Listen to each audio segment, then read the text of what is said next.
परप्रांतीयांचे आमच्यावरती होते। आमच्या महाराष्ट्रामध्ये आमच्या मराठी माणसांना घरं नाकारली जातात, ही आमची अवस्थाच। महाराष्ट्र म्हणजे ठाकरे आणि ठाकरे म्हणजेच महाराष्ट्र। बघा, ह्या महाराष्ट्रामध्ये 100% मराठीच बोलली गेली पाहिजे। कारण या बघा, ज्या वेळेला प्रांतरचना झाल्या तेव्हा प्रत्येक प्रांतरचना ह्या तिकडच्या स्थानिक भाषेच्या नुसार प्रत्येक प्रांताची रचना झालेली आहे। मग ज्या वेळेला मराठी माणसामुळे हा महाराष्ट्र किंवा मुंबई आहे तर तिकडे 100% मराठीच ही बोलली गेली पाहिजे, असं माझं मत आहे। तर खरं तुम्ही म्हणताय ज्या प्रकारे, त्या प्रकारे तुम्ही नीट बघा, मराठी माणसाने कुठेच अरेरावी केलेली नाहीये। परंतु जे परप्रांतीय महाराष्ट्रामध्ये येतात ते म्हणतात हम लोग मराठी नहीं बोलेंगे, मराठी कौन है, मराठी घाटी है, घरगडी है। तर मराठी माणसाला डिवसण्याचं काम परप्रांतीयांनी केलेलं आहे। मराठी माणसाने नेहमीच मोठ्या मनाने, मोकळ्या मनाने सगळ्यांचं स्वागत केलं आहे महाराष्ट्रामध्ये। परंतु मी म्हणेन की या महाराष्ट्रामध्ये जेव्हा परप्रांतीय येतात तेव्हा त्या लोकांना मराठी शिकण्याची गरज आहे आणि त्यासाठी मराठी तर आपली प्रत्येकाला पहिलीपासून शिकवली जातेच आहे। त्यांनी पण त्याचा सत्कार करावा, सन्मान करावा आणि मराठी शिकून घ्यावी। त्यांना लाज का वाटते? आणि जर लाज वाटते तर महाराष्ट्रामध्ये काय येतं? तुमच्या राज्यामध्ये थांबा आणि तुमच्या राज्यामध्ये तुम्ही मोठे मोठे बिझनेस करा, उद्योगधंदे करा। मराठी माणसाने तुम्हाला तिकडे येऊन रोखलंय का तुमच्या राज्यांमध्ये? मग या महाराष्ट्रामध्ये जर तुम्ही येणार असाल आणि मराठीचा अपमान करणार असाल तर मराठी माणूस म्हणून मी त्याचा धिक्कार करते। आम्ही तो अपमान सहन करणार नाही।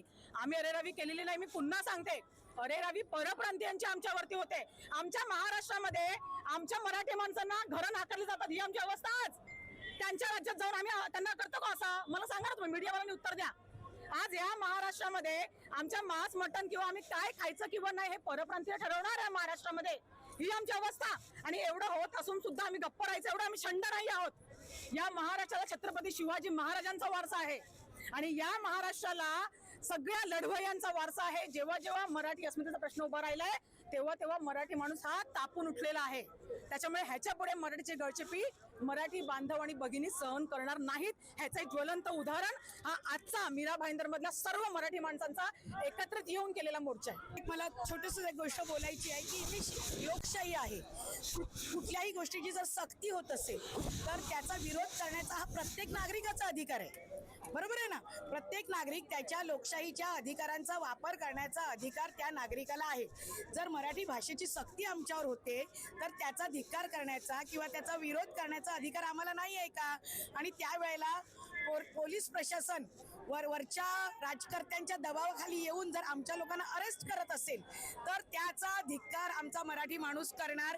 आता तर तुम्ही फक्त ट्रेलर बघितलाय, याच्या पुढचा पिक्चर बघायला पण तुम्ही तयार राहा। आता मी म्हणेन, त्यांनी म्हटलंय ना 5-6 दिवस दुकानं बंद ठेवा, ठेवा ना दुकानं बंद। आमच्या भगिनी आहेत ना, आम्ही या महाराष्ट्राला शेतकऱ्यांचा वारसा आहे। आम्ही शेतकरी आहेत। आम्ही ना जर धान्य आणू शकतो, धान्य उघडू पण शकतो।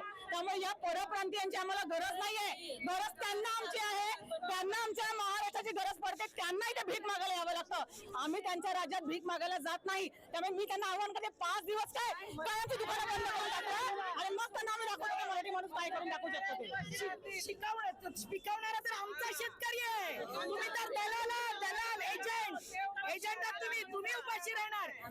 मराठी माणसाला किंवा महाराष्ट्राला पडणार नाही, पण परप्रांतीय मराठी जे इकडे आले त्यांना नक्कीच फरक पडेल। कारण त्यांचा पोटा पाण्याचा प्रश्न इकडे आम्ही कुठे गेलेलो नाही। आम्ही आमची ही मायभूमी आहे, महाराष्ट्र आमचा मराठी माणसाचा। त्यामुळे फरक आम्हाला पडत नाहीये।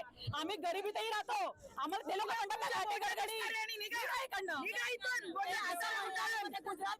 युपी बिहारवाल्यांना का मारलं त्या लोकांनी? ते महाराष्ट्रामध्ये आमच्यावरती अरेरावी करतायत, तर गुजरातमध्ये जे युपी बिहारवाले आले त्या लोकांना का हाकलून लावतात? बरोबर, त्यांनी महाराष्ट्राने कधी बाहेर काढलेलं नाहीये। त्याला सन्मानाने करोना आला त्यावेळेला आम्ही सन्मानाने त्यांना बाहेर पाठवलं। करोनामध्ये त्यांना सन्मानाने आम्ही बाहेर पाठवलं त्यांना, आणि ते लोक आता असं करतात। मग आम्ही त्याच्या विरोध जाणारच ना। असं माहितीये का, मराठी माणसाची आणि मराठी म्हणजे महाराष्ट्रातल्या माणसाची एक चूक आहे की मराठी माणूस खूप भोळा असतो। तो ना मोकळ्या मनाने सगळ्यांना जवळ करतो। रे हा माझा भाऊ, ही माझी बहीण, हा माझा भाऊ, ही माझी बहीण, त्यांच्यावर बसतो, उठतो, खातो, पितो सर्व। परंतु ज्या वेळेला त्यांच्या जातीचा प्रश्न उत्पन्न होतो ना ह्या अमराठी लोकांचा, त्यावेळेला त्यांची ते एकजूट तिकडे दाखवून देतात आणि दाखवतात की मराठी माणूस हा इकडे म्हणजे त्याला काहीच लायकी नाहीये, असं त्या लोकांकडे नेहमी वारंवार दाखवलं जातं। त्याच्यामुळे पण आता हा मराठी माणूस कुणावरच दया करणार नाही। आता फक्त मराठी माणसासाठी आपली काय आहे, मराठी अस्मिता महत्वाची आहे आणि त्याच्यासाठी आम्ही सर्वजणी रणरागिणी आमच्या जोपर्यंत रक्तात शेवटचा रक्ताचा थेंब आहे तोपर्यंत लढणार आणि शेवटच्या श्वासापर्यंत आम्ही लढणार. अख्खा देश येऊन इथे महाराष्ट्रात पोट भरतोय. आम्ही तुम्हाला सहभागी करून घेतोय.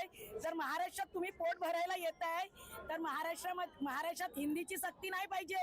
अख्ख्या देशाला मराठीची सक्ती व्हायला पाहिजे. येणार रक्त रक्ताला पुकारणार. जेव्हा रक्त आवाज देणार ना तेव्हा रक्त धावून येणार त्याच्यासाठी. मराठी माणसांवर जेव्हा जेव्हा अत्याचार झाले ते महाराष्ट्रामध्ये तेव्हा रस्त्यावरती उतरले ते फक्त ठाकरे आणि ठाकरे. त्यामुळे महाराष्ट्र म्हणजे ठाकरे आणि ठाकरे म्हणजेच महाराष्ट्र.